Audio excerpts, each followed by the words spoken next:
I was there for my dad through everything: chemo, late-night ER trips, hospice care. But when his will was read, I wasn't in it, not 1 cent. My stepmom got it all. Stick with me while I share my story, and if it touches you, don't forget to support our channel by hitting that subscribe button, dropping a like, and sharing it with the people you care about. My name is Eli Monroe. I'm 27 now, and I was the only child of Gerald Monroe. My mum died when I was 12, and since then, it was just me and my dad. We weren't perfect, but we were close. He taught me how to fix cars, how to grill steak, how to keep going even when life felt like too much. When he got sick, I dropped everything. I left my apartment, took a local job, and stayed with him. I was there every time he threw up from chemo. I helped clean his bed sheets when the cancer got worse. I held his hand the night he cried, saying he didn't want to die alone. 3 years ago, he married a woman named Marla. She was beautiful, always dressed up, and talked like she was above everyone else. She said she used to work in high-end real estate, but something about her never felt real to me. Still, I wanted Dad to be happy. If he liked her, I kept my thoughts to myself. But after they married, things started changing. Marla slowly took over the house. She started answering his phone, replying to his texts. If I wanted to visit, she'd say Dad was resting or had a bad day. She'd promise to let me know when he felt better, but days would go by. I started feeling like a guest in my own father's life. When I did see him, he looked weaker, confused, and distant. I thought it was just the illness. Then he passed. I was crushed. I stayed strong at the funeral, but inside, I was breaking. A week later, the lawyer called us in to read his will. I sat there with my hands shaking, waiting to hear the part where my dad left me the house, or at least something that showed he remembered me. But my name never came up. Everything went to Marla. The house, the savings, even his old toolbox. I sat there in silence, frozen. I felt like the air had been punched out of my chest. When I finally spoke, the lawyer just said, "That's what was filed. It's legal." I walked out of that office like a ghost. Nothing made sense. After everything I'd done, all the nights I sat by his hospital bed, how could he leave me with nothing? Unless something wasn't right. After the will was read, I couldn't sleep for days. I kept replaying everything in my head, especially the way Marla walked out of the lawyer's office like she won the lottery. Something didn't sit right. I started thinking back, really thinking, about the first time she came into our lives. She showed up looking like someone off a magazine cover. Expensive clothes, flawless makeup, a brand new car. My dad told me she used to work in luxury real estate, but whenever I asked more about her past, she'd brush it off. "It's boring," she'd say with a laugh. "Too many sad stories." I never met any of her family. No old friends, no pictures from her childhood. Just her and her glossy, perfect smile. I remembered one Thanksgiving when things got weird. We were sitting at the table, and I made a joke about Dad's old fishing gear, saying how I hoped he didn't forget to leave it to me in the will. It was harmless. He laughed. But Marla gave me a sharp look and said, "Some kids grow up thinking they're entitled to everything. Life doesn't work that way." It shut the whole room up. My dad went quiet, and I knew then something was off. A few days later, I started digging. Public records, property listings, marriage licenses. I expected to find something, maybe an old husband, maybe real estate papers, but there was nothing. No record of a previous marriage, no past job history, no businesses in her name. Just a clean slate, like she didn't exist before meeting my dad. I called my Uncle Rich, my dad's younger brother. We hadn't spoken much lately. He told me Marla stopped letting him visit after Dad got really sick. She said it stressed him out, he told me. But I think she just didn't want me around. That night, I searched Dad's old study. I pulled open every drawer, checked behind books. In a small notebook drawer, I found a crumpled receipt, some kind of payment to a lawyer, dated 3 weeks before Dad died. My name wasn't on it, but Marla's was. My stomach dropped. Something wasn't right. I didn't care about the money anymore. I needed the truth. I walked into the lawyer's office ready to fight. I had the receipt in my hand, the one I found in Dad's desk. I thought it would be enough to raise questions, maybe get the will looked at again. But the lawyer didn't even flinch. He just said, "Your father was of sound mind when he signed the updated will." No emotion, no sympathy, just cold, polished words. "But he changed it 3 weeks before he died," I pushed. "He was barely speaking then. He needed help getting out of bed." The lawyer gave me that look, like I was being dramatic. "He understood what he was doing, Mr. Monroe. We have documentation. I walked out of there with my fists clenched and my heart sinking. I wasn't just cut out of the will. I was being cut out of the truth. Everywhere I turned, people acted like I was bitter, jealous. Even my friends told me to let it go. "It's just money," one of them said. "Your dad probably wanted to take care of his wife." But they didn't see what I saw. They didn't feel what I felt. Marla was everywhere in those final weeks, hovering, whispering, smiling in ways that made my skin crawl. And now, she had everything. I went back to my dad's house, or what used to be our house, and stood at the front gate. I wasn't even allowed inside anymore. I stared at the porch we used to fix together, the garden we planted, the window where his oxygen tank used to sit. Everything felt stolen. Not just the house, my memories too. That night, I listened to some old voicemails from my dad. I hadn't touched them since he passed. Most were short. "Love you, kid," or "Call me when you can." But one message made me sit up. "Hey, Eli, I signed those papers Marla brought. Honestly, I'm not sure what half of it meant. She said it was just for insurance, but maybe ask about it later, yeah?" He sounded tired, so tired, and confused. My chest tightened as I played it over and over. He didn't know. She gave him those documents when he was barely functioning, and he signed them because he trusted her, because he probably didn't have the strength to argue. I couldn't cry anymore. I was past that. What I felt now was something deeper, something hotter. I wasn't just mourning my dad anymore. I was mourning what she took from both of us. My inheritance, yes, but also his dignity, his trust, his peace. And I wasn't going to let her get away with it. I couldn't sleep. My dad's voicemail played over and over in my head. His confusion, his doubt. It wasn't just about the will anymore. Something bigger was going on. So I started going through everything. His medical bills, insurance payments, bank statements, all of it. I sat at my small kitchen table, surrounded by folders and receipts, searching for something, anything, that didn't make sense. And then I found it. A series of large money transfers, $5,000 here, $12,000 there, sent to an account listed under G&M Ventures. I'd never heard of it, but the G&M stood out, Gerald and Marla. I didn't want to believe it, but the numbers didn't lie. I took the documents to his bank. I explained the situation, showed them the suspicious transfers. The manager was polite but firm. "We can't release information on third-party accounts without a court order," she said. I walked out frustrated, but more determined than ever. I started digging. I went to the county clerk's office and looked up business licenses. After 2 hours of squinting at old records, there it was. G&M Ventures, filed 6 weeks before my dad's death. The listed agent? Marla Monroe.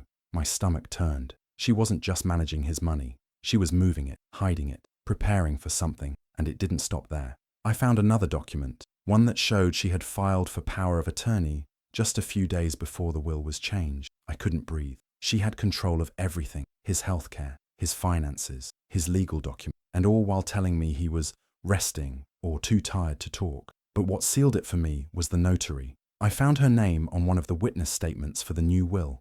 A woman named Carla, who worked at a small legal office 2 towns over. I pretended I needed something notarized and struck up a casual conversation. When I mentioned Gerald Monroe's will, her face tightened. "Oh, that one was quick," she said, glancing down. "A little rushed, honestly. Not how we usually do things."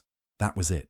The tip of the iceberg. Marla had built a perfect story on paper, but the cracks were starting to show, and I wasn't stopping until I tore the whole thing down.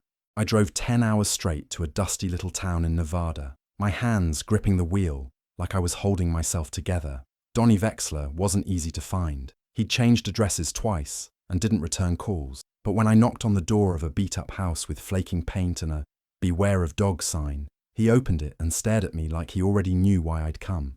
"You're here about Marla," he said. Not a question, just fact. I nodded. "I'm Eli. She married my dad, Gerald Monroe."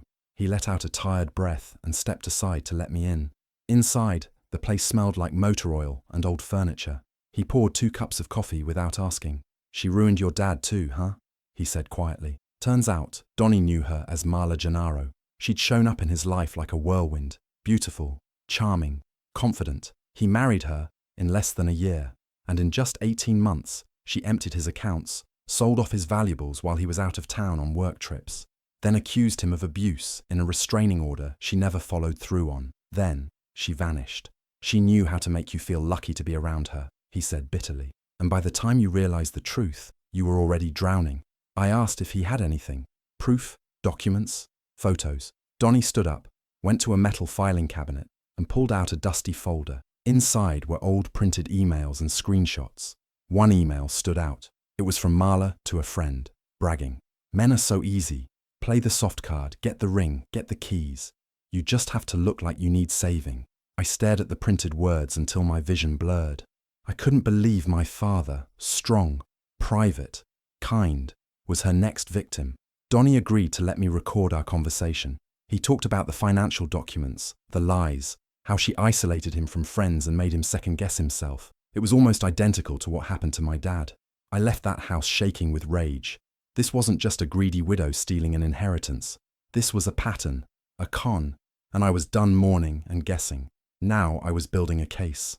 This wasn't about the money anymore. It was about justice. Tamra Dawes didn't work out of a flashy office. She met me at a quiet diner just off the highway, wearing a denim jacket and sunglasses even though it was cloudy. Donnie had vouched for her, and that was enough for me. She slid into the booth across from me and simply said, "Tell me everything." So I did.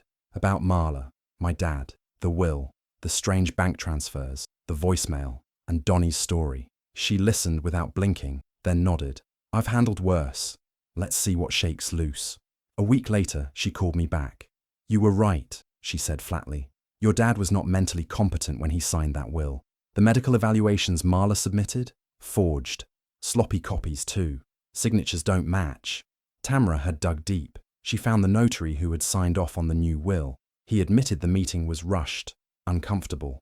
Marla barely let Gerald speak. The notary didn't report anything at the time, but he remembered feeling something was off. Even worse, Tamra tracked Marla's spending. Lavish restaurants, designer boutiques, spa getaways, all paid in cash. No paper trail tying her to Gerald's estate. Smart, but not smart enough. One boutique gave Tamra a receipt with a phone number attached. That number matched a burner phone Marla had registered under a fake name. Then came the breakthrough. A hospice nurse, Julia, agreed to talk. She remembered Gerald being disoriented and quiet during his final weeks.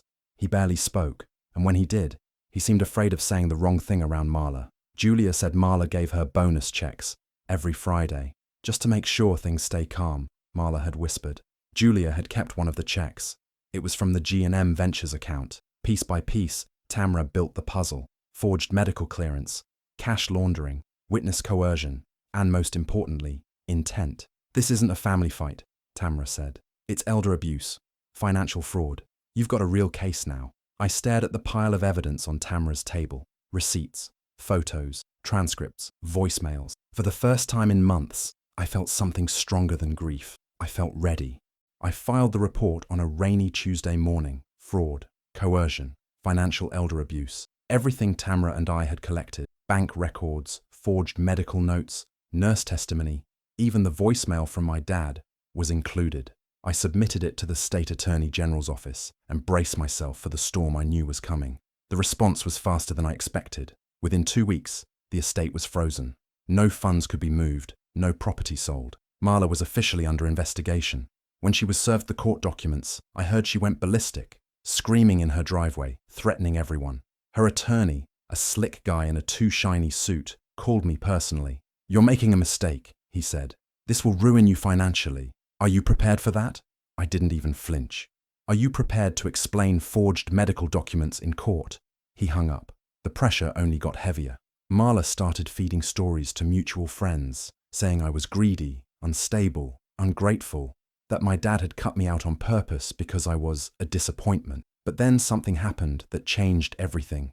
Ralph Coston, my dad's oldest friend, came forward. He walked into the courtroom wearing Gerald's old watch and a quiet fire in his eyes. Under oath, Ralph testified that just a month before Gerald's health nosedived, he told him clearly, "The house is Eli's, always will be. I want him to have something solid after I'm gone." That testimony cracked Marla's version of the story wide open. Then more cracks formed. A woman from Arizona contacted our attorney. She said she'd been married to Marla's cousin and that Marla had pulled something similar on her elderly aunt, drained her accounts, isolated her from family, disappeared before authorities caught on. Then Donnie Wexler submitted his own affidavit detailing his financial ruin and Marla's manipulation tactics during their marriage. His emails, the ones where she bragged about playing men like instruments, were entered into the official record. The case was no longer just about my dad's will. It was about a pattern, a predator. I watched it all unfold with a strange mix of pain and purpose. I missed my dad with everything in me, but I knew one thing for sure now. I was going to make sure his story didn't end with betrayal, and Marla was finally running out of places to hide. The news came early one morning. Marla's assets were seized, her bank accounts frozen, the luxury car repossessed, and the house placed under state control. She was officially facing charges for fraud, perjury, and financial coercion. Her entire world, built on lies and manipulation, was collapsing like a house of cards. I didn't feel joy, not yet, just a quiet heaviness in my chest. A few days later, I returned to the place I hadn't stepped foot in since the funeral, my childhood home. The front porch still creaked, just like it did when Dad and I used to sit there fixing loose boards in the fall. I could almost hear his voice, laughing while I handed him a screwdriver too small for the job. That memory hit me harder than I expected. Inside, the house was eerily quiet. Most of the furniture was gone, just empty spaces and dust-covered shelves where pictures used to hang. In my old bedroom, I found a box labelled Eli, tucked in the back of the closet. Inside were a few childhood drawings, a photo of us fishing, and something that made my breath catch in my throat. A letter, handwritten, never mailed. My hands trembled as I opened it. Eli, I hope one day you'll understand. I never stopped loving you. Things got confusing near the end. I signed things I didn't fully grasp, and I wasn't strong enough to push back. If this reaches you, I hope you forgive me. You were always my pride. I dropped to my knees, clutching that letter like it was the last piece of him I had left. The grief I'd been carrying for months broke loose. It wasn't just about what I'd lost. It was about what he had lost too. His voice, his choices, his son in those final moments. But that letter, it gave me strength, proof, love, a push forward. Soon after, the court date was set. Marla showed up in a sharp suit, pretending to be the victim. She pled not guilty. Her eyes met mine across the courtroom, cold, unshaken. But she didn't know what I held in my jacket pocket. My father's truth, and I wasn't leaving until justice had a name. The courtroom was packed. Reporters sat in the back row. My hands were sweating, my stomach a knot, but I kept my eyes forward. This wasn't just about property. This was about my father's voice, stolen from him in his weakest moments. And today, I was going to make sure it was heard. Tamara was the first to testify. Calm, clear, with every receipt, record, and photo lined up like bricks in a wall. She walked the jury through forged documents, fake medical letters, burner phone transactions, and surveillance footage of Marla spending cash like it grew on trees. Then came Donnie, Marla's ex-husband. He talked about her old patterns, how she drained his finances, faked abuse, and vanished when the money ran dry. The nurse followed. She looked nervous but honest. She admitted that Marla gave her bonuses in exchange for silence and access. I felt uncomfortable, but I needed the job, she whispered, eyes low. Then Uncle Rich. He was the one who choked up. Gerald loved his son. We were all pushed away those last months. It wasn't like him. Something changed, and not for the better. Marla sat stiffly through it all. When her turn came, she did what manipulators do. She cried, denied, twisted timeline. I loved Gerald, she said, voice shaking. He wanted me to be safe after he was gone. I never forced anything. But under cross-examination, the truth bled through. The forged power of attorney, the timing of the will, the financial trails. Her answers got shaky. The prosecutor's questions tightened around her like a vice. The jury saw it. Then it was my turn. I walked to the front and unfolded the letter. My throat burned, but I read every word of my dad's last message. His confusion, his love, his regret. My voice cracked halfway through, but I didn't stop. When I finished, you could have heard a pin drop. The judge leaned forward. This court finds that the amended will was executed under duress, coercion, and fraud. The original distribution of the estate shall be restored. All assets returned to Mr. Eli Monroe. And as for Ms. Marla Gennaro, 6 years in state prison. Marla didn't cry this time. She just stared blankly, as if the floor had disappeared beneath her. As the gavel hit the block, I felt something lift. Not joy, just peace. A final breath for my dad. Justice had finally spoken. The sky was overcast when I stood by my dad's grave, the cool wind tugging at the papers in my hand. The restored will, proof that he hadn't forgotten me, proof that his final wishes had just been twisted by someone who never really loved him. I stood there for a long time, reading his name etched in stone, and whispered, "I'm sorry it took so long, Dad, but I got it right in the end. The fight had cost me more than money. It took time, energy, sleep, and peace. I lost friends who thought I was being greedy. I lost moments I'll never get back. There were days I hated waking up, hated thinking about the past. But I pushed through because I had to, because I couldn't let her win. Back at the house, the one Dad and I used to paint every spring, I began the slow process of rebuilding. I fixed the broken fence, replanted the garden, even restored the old porch swing we'd built together years ago. I didn't want the place to feel like hers. I wanted it to feel like home again, like him.